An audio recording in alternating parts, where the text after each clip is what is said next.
집사님 한 분께서 지난주 설교를 들으시고 제게 목사님 지난주에 설교의 탄소 배출량이 510톤이라고 하셨는데 잘못 말씀하신 거 아닙니까? 510억 톤 아닙니까? 그래서 제가 보니까 510톤이라고 그랬더라고요. 510억 톤입니다. 강의나 설교할 때 숫자가 틀리면 신뢰도가 확 떨어지는데 제 설교의 신뢰도가 확 떨어진 것 같습니다. 그렇지 않아도 제 아내가 늘 당신 숫자가 계속 틀린다고 지적하는데 조심하도록 하겠습니다. 지난주 캄보디아의 고종숙 선교사님으로부터 기도 요청 메일이 왔습니다. 푸놈펜이 락다운돼서 새벽 5시부터 저녁 8시까지 외출 금지입니다. 통행 금지입니다. 직장인들과 사업자들만 출퇴근할 수 있고 모든 사람들은 움직이지 못하도록 코로나가 아주 급속도로 확산되어져 가서 심각한 단계에 이르러서 전혀 출입을 할 수 없다. 평신도 선교사님 한 분도 코로나 확진이 되어서 캄보디아에서 소천하셨습니다.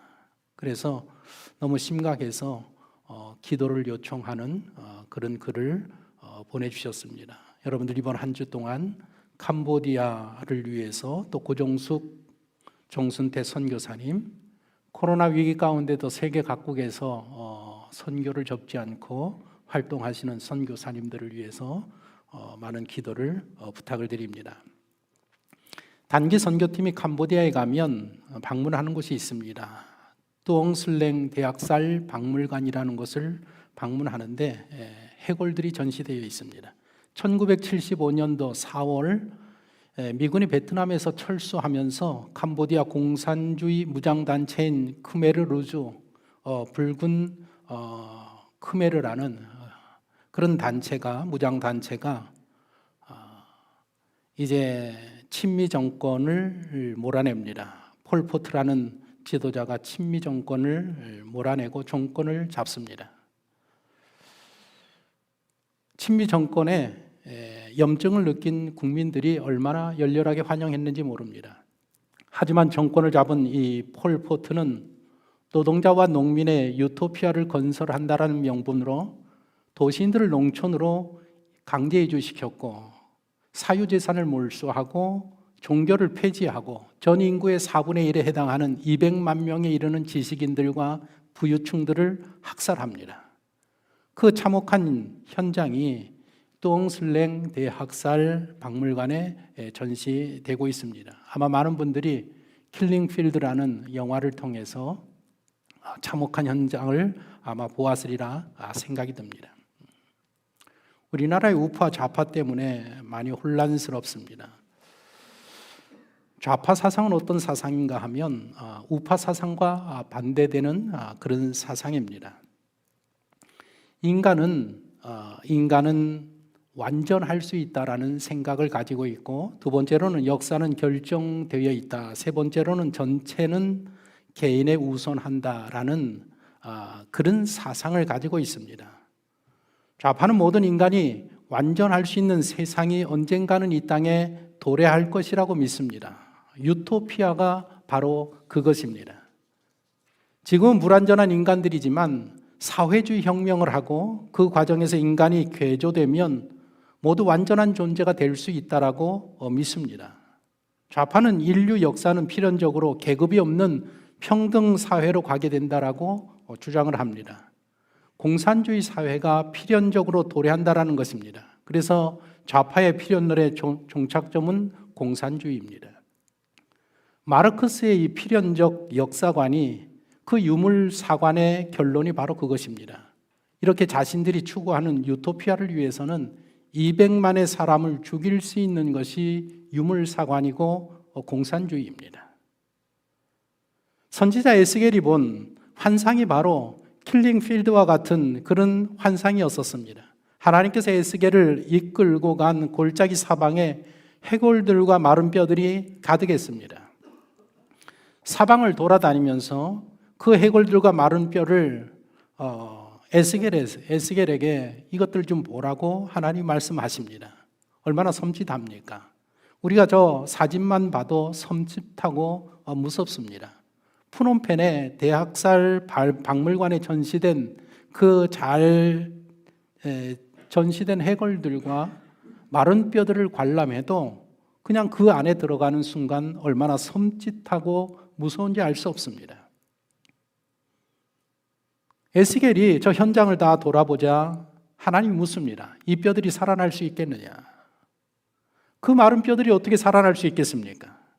하지만 에스겔은 참 하나님 앞에 그렇게 대답하지 못하고 주께서 아시나이다 이렇게 답합니다. 에스겔은 25살에 바벨론 포로로 끌려왔습니다. 다니엘이 먼저 끌려오고 다니엘이 끌려온 후 8년 지난 시점에 에스겔이 끌려오고 끌려온 지 10년 만에 바벨론에서 아내가 죽습니다. 아내가 죽는 날 예루살렘이 함락당하고 멸망합니다. 유대 역사학자 요세푸스라는 사람은 이 이스라엘이 멸망하고 바벨론 포로로 끌려온 이스라엘 백성들이 총 5만에서 한 7만 정도 된다라고 그렇게 기록을 하고 있습니다. 에스겔과 동시대에 활동했던 선지자가 다니엘과 예레미야입니다. 바벨론의 느부갓네살 왕이 이제 남유다를 점령하기 위해서 진격해 옵니다. 그럴 때 시드기야 왕, 마지막 시드기야 왕이 감옥에 갇혀 있는 예레미야를 조용히 찾아가서 묻습니다. 어떻게 하면 좋겠느냐? 예레미야가 항복하십시오. 항복하는 길만이 왕이 살아남고 이 민족이 살아날 길입니다. 항복하는 것이 하나님의 뜻입니다. 항복하셔야 됩니다. 하지만 시드기야 왕은 하나님의 말씀보다 신하들과 백성들, 사람들이 두려워서 항복하지 않습니다. 결국에 예루살렘이 함락당하면서 수많은 백성이 죽임을 당합니다. 골짜기에 흩어져 있는 수많은 해골들과 마른 뼈들, 에스겔이 보는 그 마른 뼈들이 바로 그때 죽은 이스라엘 백성들입니다. 이 뼈들이 살 수 있겠느냐? 주께서 아십니다 라고 답하니까 에스겔에게 하나님이 이렇게 대언하라고 말씀하십니다. 저 마른 뼈들을 향해서 말을 대언해라. 너희 마른 뼈들아, 여호와의 말씀을 들을지어다. 여호와께서 생기를 너희에게 들어가게 하리니 너희가 살아나게 될 것이다. 너희 뼈 위에 힘줄이 두고 살을 입히고 가죽을 덮고 너희 속에 생기를 넣으리니 너희가 살아나리라. 그리고 그 일로 인하여서 여호와가 너희의 하나님인 줄 알게 될 것이다. 하나님께서 시키시는 대로 에스겔이 마른 뼈들을 향해서 그렇게 대언하니까 그 대언하는 순간에 마른 뼈들이 움직이기 시작합니다. 움직이는 소리가 들리면서 흩어져 있는 이 뼈 저 뼈들이 막 들어 맞아가면서 서로 연결되어져 가면서 사람의 형태를 갖추게 됩니다. 7절을 보십시오. 이에 내가 명령을 따라 대언하니 대언할 때 소리가 나고 움직이며 이 뼈 저 뼈가 들어맞아 뼈들이 서로 연결되더라. 놀랍게도 하나님의 말씀을 대언하니까 마른 뼈들이 서로 연결되어서 소리가 나면서 사람의 형체를 갖추게 되었단 말입니다. 어떤 아기들은 골다공증이라는 유전병을 갖고 태어난다고 합니다. 그런 아기들 뼈에는 칼슘만 있고 칼슘을 서로 접합시키는 유기물인 콜라겐이 들어있지 않습니다. 이 골다공증 장애를 가지고 태어나는 태아들은 이제 어머니의 자궁에서 나올 때에 그 압박을 견디기는 하는데 태어날 때에 전체 뼈의 절반이 부러져서 태어난답니다. 기저귀를 갈아주기만 해도 다리뼈가 부러질 수 있다고 합니다. 갓난아기의 뼈는 350개로 되어 있는데 성장하면서 서로 점차 붙어서 우리 같은 성인이 되면 모든 뼈가 206개가 된답니다. 정형외과 의사들이나 전문가들은 뼈들을 보면, 유골을 보면 나이를 알 수 있답니다. 15살쯤 되면 발의 모든 뼈가 완전히 형성이 되고 25살쯤 되면 빗장뼈와 가슴뼈가 합쳐진답니다. 40살쯤 되면 이 머리 두개골의 이음매가 완전히 다 접합이 된답니다. 그래서 그런 것들을 보면서 유골만 보아도 몇 살인지를 알아낸답니다. 그리고 죽은 사람의 골반뼈를 보면 남자인지 여자인지 알 수 있답니다. 골반이 넓고 타원형으로 생겨 있으면 여자입니다. 아이를 낳을 수 있는 구조입니다. 골반이 좁고 하트 모양이면 남자랍니다. 하나님이 만드신 이 뼈가 얼마나 오묘한지, 이 뼈는 인체를 떠받치는 골격입니다. 몸에서 유일하게 딱딱한 물질인 이 뼈는 모든 것들을 이렇게 떠받칠 수 있을 만큼 아주 강합니다. 구조물이 하중을 줄이는 그 경제적인 원리에 따라서 몸 뼛속은 비어 있습니다. 그 비어 있는 공간에 적혈구 공장이 들어 있습니다. 그래서 거기서 1700만 개의 세포를 뼛속에서 생성해냅니다. 뼈는 살아 있습니다. 성장하는 기관입니다. 그래서 뼈를 자르면 피가 흐릅니다. 앞으로 인류가 과학이 발달해서 뼈만큼 강하고 가볍고 효율적인 물질을 개발할지도 모르겠습니다. 그러나 저절로 자라고 윤활액을 분비하고 병까지 낫게 하는 그런 재질은 만들 수 없을 것입니다.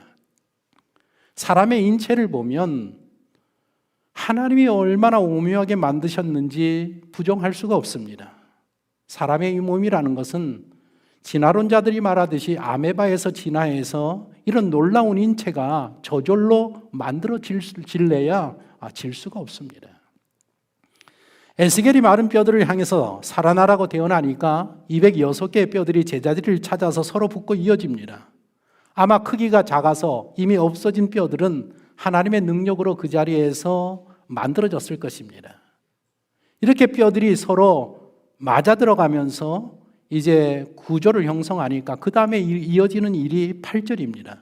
내가 또 보니 그 뼈에 힘줄이 생기고 살이 오르며 그 위에 가죽이 덮이나 그 속에 생기는 없더라. 뼈가 들어맞아 형체를 갖추니까 그 뼈 위에 힘줄이 생기고 살이 덮이고 가죽이 덮여집니다. 아주 단순하게 표현을 했습니다. 아마도 뼈가 만들어졌으면 그 위에 크고 작은 혈관들이 만들어져야 되고 내장이 만들어져야 되고 그리고 그 위에 힘줄이 만들어져야 되고 근육이 만들어지고 살로 덮이고 피부로 감싸져야 했을 것입니다. 하지만 그렇게 자세하게 말씀하지 않고 단순하고 간단하게 말하고 있습니다. 지금 이 에스겔 환상 보던 때는 지금으로부터 2500년 전입니다. 2500년 전에 사람들에게 혈관에 대해서 말하고 시신경에 대해서 말하고 세포가 어떻고 이런 말을 한다고 그들이 알아들을 수 있겠습니까? 아마 더욱더 혼란스러웠을 것입니다. 지금은 의학이 발달하고 과학이 발달해서 우리들은 이야기하면 알아듣지만 2500년 전에는 그렇게 설명을 하면 알아들을 수가 없었을 것입니다. 그래서 하나님은 간단하게 그 시대의 지식 수준에 맞도록 말씀하고 계십니다. 하나님 만드신 이 가죽, 피부를 보십시오. 얼마나 완벽하게 만들었는지 모릅니다. 피부에 민감도가 있습니다.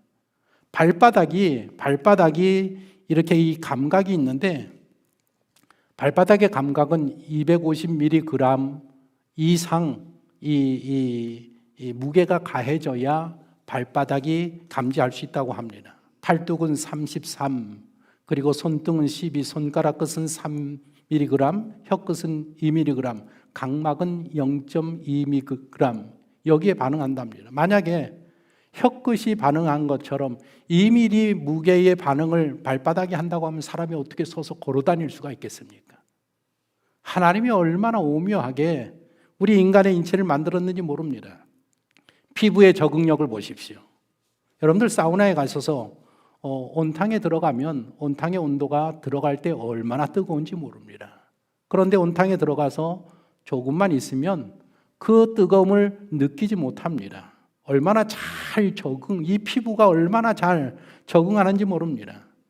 생명공학자들은 피부의 수능성에 감탄을 금하지 못하고 있습니다. 사람이 무엇을 쥐면, 이렇게 성경책을 쥐면 이 피부, 손바닥의 피부가 접촉면, 이 닿는 모양에 따라서 조직과 압력 부위가 정확하게 마저 떨어지도록 스스로 작동한다는 것입니다. 피부 속에 있는 지방과 콜라겐이 알아서 자기 자리를 조정하면서 해당 물체에 맞는 모양을 잘 스스로 취한답니다. 만약 우리들이 하나님 만드신 이 피부 조직이 지극보다 단단하면 얇은 유리잔을 손에 쥘 때에 으스러뜨릴 수밖에 없습니다. 그리고 지금보다 더 무르게 만들면 물체를 잡을 수가 없습니다. 또 피부에는 보호벽이 형성되어 있어서 내부와 외부를 갈라놓습니다. 인체의 수분이 60%인데 만일 피부가 막아주지 아니하면 수분이 금방 증발해서 사람은 죽을 수밖에 없습니다. 이 사람의 피부에 거주하는 세균은 지구상에 거주하는 인구만큼이나 많은 세균이 우리 피부에 묻어 있답니다. 그런데 이 피부가 스스로 각종 화학물질과 방어세포들을 만들어내서 이 세균들을 다 막아내고 있습니다. 이 피부에는 작은 전달장치가 50만 개나 있어서 저마다 만지기만 하면 이런 것들이 무엇인지를 알 수 있습니다. 또 바람이 불어오고 먼지가 들어오고 압박, 온도, 습도, 방사성, 피부가 모든 것들을 다 감지해낸단 말입니다. 그리고 만질 때마다 이게 종이인지 강철인지 목재인지 플라스틱인지 직물인지 피부가 그냥 감지해냅니다. 의사들은 사람 얼굴만 봐도 압니다. 빈혈이 있으면 안색이 창백해지고 황달에 걸리면 피가 누르스름해지고 당뇨에 걸리면 살까지 구리빛으로 변하는 이 피부색을 보고 닥터들은 병을 진단하기도 합니다. 그리고 이 피부가 얼마나 놀라운지 우리가 화나면 이 피부에서 당장의 모습이 나타납니다. 슬퍼하고 기뻐하는 모습들, 거기에 따라서 이 피부가 얼마나 감정이 드러나는지 알 수 없습니다. 이런 피부가 어떻게 저절로 만들어질 수 있겠습니까? 하나님의 솜씨가 아니면 만들어질 수 없는 것입니다. 마른 뼈 위에 힘줄이 생기고 살이 입혀지고 피부가 덮여지면서 온전한 사람의 형태를 갖춥니다. 이제 하나님께서 에스겔에게 생기를 향해서 태어나라고 말씀하십니다. 사방으로부터 생기가 불어서 이들에게, 죽음당한 자들에게 들어가 살아나게 하라, 태어나라. 그렇게 태어나니까 사방에서 생기가 불어와서 들어가고 그 죽었던 자들이 다시 살아나는 놀라운 역사가 일어납니다. 10절을 보십시오. 이에 내가 그 명령대로 대언하였더니 생기가 그들에게 들어가매 그들이 곧 살아나서 일어나서는데 극히 큰 군대더라. 수많은 뼈들이, 골짜기에 누워있던 수많은 마른 뼈들이 살아나서 하나님의 큰 군대가 되었습니다. 하나님께서 인간을 창조하신 일을 창세기 2장 7절에 이렇게 기록하고 있습니다. 보십시오. 주 하나님이 땅에 흙으로 사람을 지으시고 그 코에 생명의 기운을 불어넣으시니 사람이 생명체가 되었다. 표준 세번역입니다. 하나님께서 만든 인간의 몸은 이미 뼈와 기관과 콧구멍과 호파와 전체 호흡기관까지 갖춘 완전한 형태를 이루었습니다. 다만 생명이 없었습니다. 이제 인간의 몸에 생기가 들어가야 합니다. 생기를 얻어야 합니다. 호흡기관이 활력을 얻어야 되고 심장이 박동하면서 피를 온몸에 순환시켜야 하고 모든 신진대사가 제 기능을 시작해야 합니다.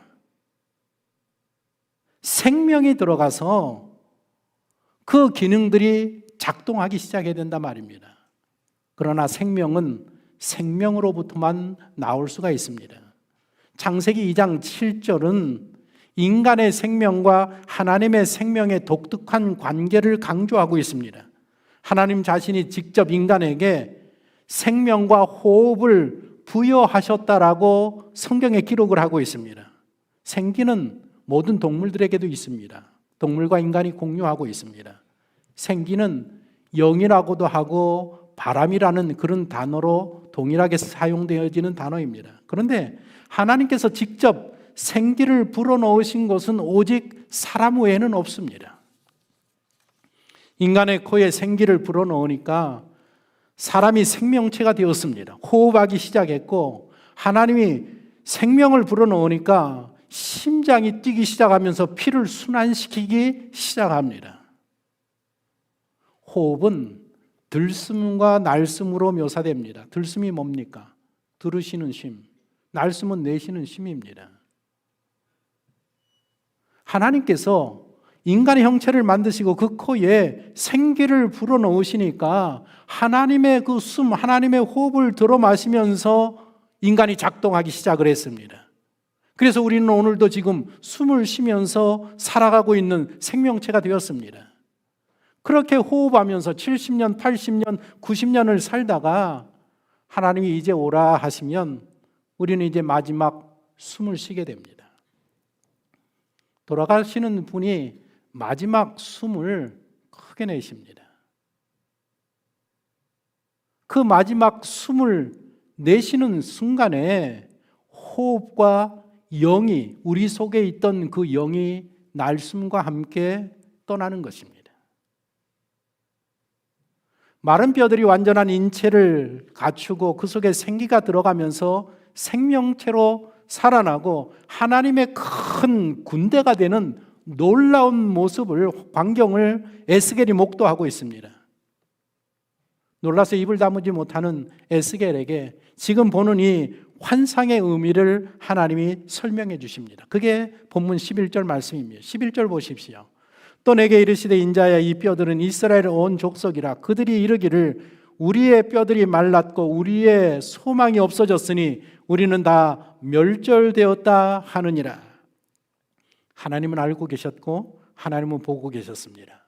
포로로 끌려와서 20년, 30년 동안 살고 있는 이 백성들이 지금 무슨 생각을 하고 있는지, 어떤 상태에 빠져 있는지를 하나님은 보고 계시고 알고 계십니다. 그들은 생각했습니다. 이제 우리는 완전히 망했다. 우리의 인생은 끝났다. 고고로 돌아갈 수 있는 소망은 영영 사라지고 말았다. 바벨론으로 포로로 끌려왔을 때에 2년, 3년만 지나면 우리는 하나님의 도우심으로 고국에 돌아갈 것이라고 믿었습니다. 그러나 20년, 30년이 지나도록 그런 일은 발생하지 않았습니다. 바벨론 제국은 더 강성해져 갔고 영원할 것처럼 보였습니다.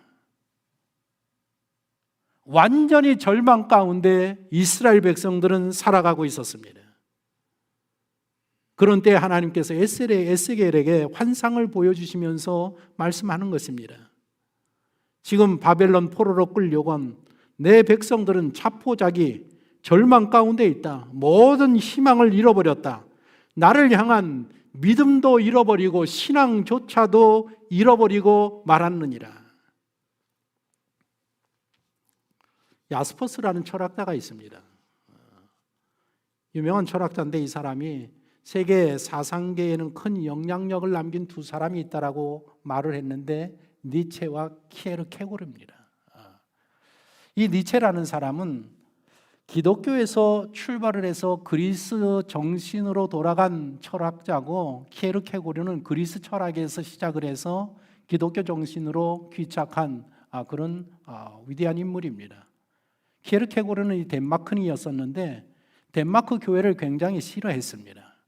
자기 만족적인 기독교인들의 그 행동을 보면서 그런 살아가는 방식을 이 키에르케고르는 견딜 수가 없었습니다. 덴마크 교회는 기독교를 왜곡했고 진정한 기독교가 사실 아니었었습니다. 키에르케고르에게는 하나님을 믿는다는 것이 무엇인가 하면 내가 하나님을 믿겠다는 단순한 결정이 아니었었습니다. 하나님을 믿는다라는 것은 내가 믿기로 결심을 했으면 이제부터 어둠 속으로 뛰어들어가는 그런 결정이 하나님을 믿는 것이라고 생각을 했습니다. 그가 쓴 유명한 고전이 있습니다. 죽음에 이르는 병이라는 책이 있는데 거기서 이런 위대한 말을 합니다. 보십시오. 신앙의 결핍에 따르는 심리 상태가 불안이다. 하나님을 믿으면서 불안한 마음이 있다고 하면 당신의 신앙에 문제가 있다. 신앙이 부족해서 그렇다라는 뜻이고, 인간적인 절망은 죽음에 이르는 병이다. 사람이 절망하면, 하나님을 믿으면서도 절망하게 되면 결국에 죽음에 이를 수밖에 없다. 그래서 이 불안과 절망의 문제를 해결하는 방법은 하나밖에 없다. 무엇인가? 신앙이라는 것입니다. 불안하십니까? 절망 가운데 계십니까? 하나님을 향한 신앙을 굳게 하시기를 바랍니다. 다른 방법이 없습니다. 그 두 가지 문제를 이겨내는 것은 우리의 믿음과 신앙 외에는 없다 말입니다. 하나님이 지금 절망 가운데에 신앙조차 잃어버린, 믿음조차 잃어버린 포로들에게 에스겔을 보냅니다. 네가 보았던 마른 뼈 환상을 가서 전하라. 저들의 무너진 신앙과 저들의 무너진 믿음을 세워주라고 이야기합니다. 오늘 본문 12절에서 14절을 보십시오. 그러므로 너는 대언하여 그들에게 이르기를 주 여호와께서 이같이 말씀하시기를 내 백성들아 내가 너희 무덤을 열고 너희로 거기에서 나오게 하고 이스라엘 땅으로 들어가게 하리라. 내 백성들아 내가 너희 무덤을 열고 너희로 거기에서 나오게 한즉 너희는 내가 여호와인 줄 알리라.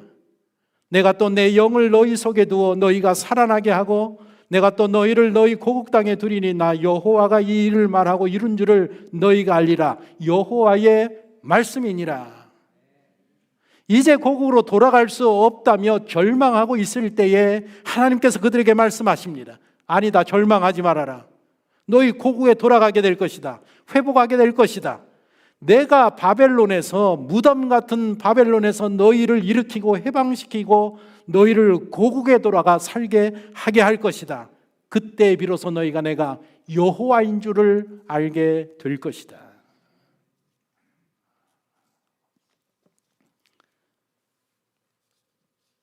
지난주에 우리 박창전 집사님 우리 장례를 마치고 월요일날 교회에 오후에 들어왔습니다. 교회에 들어와서 쉬고 있는데 권사님 한 분이 전화가 왔습니다. 권사님 한 분이 전화 와서 목사님 부탁드릴 게 있어서 전화했습니다. 뭡니까? 그랬더니 우리 교회 예전에 다니시던 성도분인데 남편이 돌아가시게 되었습니다. 그런데 그 남편분께서 아내에게 부탁하기를 당신이 죽으면 꼭 교회에서 장례를 치러줬으면 좋겠다라고 부탁했답니다. 어떻게 했으면 좋겠습니까? 그래서 제가 직접 그분하고 전화를 통화했습니다. 남편이 70세 되셨는데 5년 전에 대장암 수술을 받으셨고 올해 1년 전에 폐암으로 전이가 되었고 폐암에서 머리까지 전이 되어서 힘든 상황에 이르게 되었습니다. 그런데 이분께서 학창시절 때 교회를 좀 다녔답니다. 고인 되신 분이. 그래서 아마 몸이 많이 아프시고 얼마나 아프셨겠습니까? 힘드시니까 누가 말하지 않았는데 본인 스스로 성경책을 읽기 시작했답니다. 성경책을 읽으면서 기도 생활을 시작하는 가운데에 나는 죽으면 교회장으로 교회 기독교식으로 장례를 치렀으면 좋겠다라는 생각이 들어서 아내에게 부탁을 한 겁니다. 근데 아내가 교회를 나오도 안 나오시지 않습니까? 그래서 이제 제가 전화를 통해서 얘기를 듣고 제가 꼭 장례를 치러드리겠습니다. 그런데 병원에 입원해 계셔도 제가 신방을 할 수가 없습니다. 병원에 요즘 신방을 하지 못하기 때문에. 그래서 제가 어제 입관 예배, 조금 아까 보신 게 입관하고 할 때인데 입관 예배 드리고 왔습니다. 제가 처음 뵙는 분입니다. 입관할 때에는 마지막으로 수의 다 입고 입관하기 전에 이제 가족들에게 마지막으로 고인에게 하실 말이 있으면 하라 시간을 줍니다. 왜냐하면 귀가 맨 마지막까지 귀가 열려있기 때문에 그 시간에도 유가족들이 하는 모든 이야기를 들을 수 있습니다. 그래서 이제 마지막 인사를 나누게 하는데 제가 어제 인사를 이렇게 드렸습니다. 가슴에 손을 얹고 저는 청파중앙교회 목사입니다. 김항우 목사라고 합니다. 이렇게 저희에게 장례를 부탁해 주셔서 너무 감사합니다. 감사합니다. 장례 일정을 하관 예배까지 잘 마치도록 하겠습니다. 그리고 나중에 천국에서 뵙도록 하겠습니다. 그런 인사를 마지막으로 했습니다. 얼마나 감사한 일인지 알 수 없습니다. 그 영혼이 구원받았으니까 나는 기독교 장으로 하겠다. 그런 생각을 할 수 있지, 아무나 그런 생각을 할 수 있는 게 아니란 말입니다. 그래서 그 영혼이 구원함을 받아서 어제 입간 예배하고 오늘 예배를 마치면 바로 서울 추모공원과 원주 장제에 가서 마지막 하간 예배까지 이제 인도를 해야 합니다. 제가 마지막 하관 예배를 드릴 때마다 꼭 하는 설교가 부활에 대한 설교입니다. 제가 모든 유가족들과 일가 친척들 모인 자리에서 묘 앞에서 꼭 하는 설교가 부활에 대한 설교인데 이렇게 설교를 합니다. 죽음이 무엇입니까? 영혼과 육체의 분리가 죽음입니다. 사람이 죽으면 어떻게 되느냐? 예수님을 믿고 죽은 사람의 육신은 이 무덤으로 들어가지만 그 영혼은 낙원으로 갑니다. 예수님을 믿지 않고 죽은 사람의 육신은 무덤으로 가고 그 영혼은 바로 음부로 가서 고통이 시작이 됩니다. 그리고 예수님이 이 땅에 다시 오는 날, 재림하시는 날, 세상 마지막 날에 이 묻혀있는 이 유골이 된 이 뼈가 다시 살아나서 새로운 몸을 입습니다. 오늘 에스겔서에서 보는 것처럼 하나님이 말씀하실 때 그 마른 뼈에 근육이 있고 살이 붙고 피부가 덮여져서 살아나는 것처럼 예수님이 이 땅에 다시 오시는 마지막 날에 무덤 속에 있던 모든 유골들에게 하나님이 말씀의 능력으로 새로운 몸을 입게 되고 그리고 낙원에 있던 영혼과 함께 결합하여서 완전한 사람으로 부활하게 됩니다. 그리고 천국에 들어가서 영원한 영생을 살게 되는 것입니다. 그러나 예수님을 믿지 않고 죽은 사람은 이 땅에서 그 마지막 날에 몸이 육신이 똑같이 부활하겠지만 음부에서 고통하던 영혼들과 결합하여서 이제는 영원한 지옥에 가서 영원한 형벌 가운데 놓이게 되는 것이 이것이 기독교의 진리입니다. 제가 꼭 이 설교를 합니다. 여러분들이 유가족들이 예수 그리스도를 믿지 않고 영원히 구원함을 받지 못하면 아무리 사랑하는 먼저 가신 이 부모님을 사랑한다고 할지라도 당신을 만날 수 없습니다. 그래서 예수 그리스도를 믿고 영원히 구원함을 받아야 하는 것입니다. 제가 꼭 그 기독교의 진리를 설교합니다. 오늘 이 본문의 말씀은 우리가 죽어서 우리의 육신이 흙으로 돌아가고 유골이 되고 죄로 돌아가고 흙으로 돌아간 우리의 육신이 마지막 날 어떻게 될 것인가? 새로운 부활의 몸으로 입게 될 것에 대한 하나님의 능력으로 완전한 부활의 몸을 입게 될 것에 대한 구체적인 말씀이 오늘 본문 말씀입니다. 뼈에 다시 혈관들이 생기고 심줄들이 생기고 근육이 생기고 살이 생기고 피부가 덮이면서 새로운 몸으로 완전하게 부활하게 됩니다. 그게 가능합니까? 가능합니다. 왜냐하면 하나님은 말씀으로 우주 만물을 창조하신 분이기 때문에 그건 뭐 일도 아닙니다. 그렇지만 오늘 이 본문이 말하는 1차적인 내용은 바벨론 포로 생활, 무덤 같은 그런 포로 생활에서 하나님의 능력으로 해방되어질 것을 선포하는 그런 내용입니다. 자신들의 처지와 형편이 죽어서 말라 비틀어버린 그 마른 뼈와 같다고 생각하면서 절망 가운데 살아가는 성도들에게 주시는 하나님의 말씀입니다. 너희가 나를 버리고 우상을 섬긴 죄로 말미암아 너희의 인생이 마른 뼈와 같은 그런 인생이 되지 아니하였느냐? 어떤 희망도 소망도 바랄 수 없는 처지가 되고 말지 않았느냐? 그러나 이제 내가 너희를 살려내리라. 내가 너희를 살려내는 이유는 너희로 하여금 내가 살아계신 여호와 하나님인 것을 알게 하기 위하여서 내가 그 역사를 이루겠노라 말씀하고 있습니다. 잃어버린 그들의 믿음과 신앙을 다시금 세우기 위하여서 그런 절망 가운데에서 다시 하나님이 희망의 길로 인도하시겠다라고 말씀하십니다. 우리 모두에게는 영적인 어려움이 있습니다.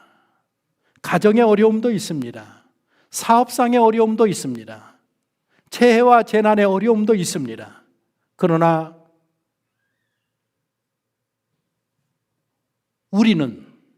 우리 예수 그리스도를 믿고 영원히 구원함을 받은 성도들은 어떤 어려움과 시련 속에서도 불가능한 상황에 보인다는 그런 상황 속에서도 모든 문제를 해결해 낼 수 있는 사람들입니다.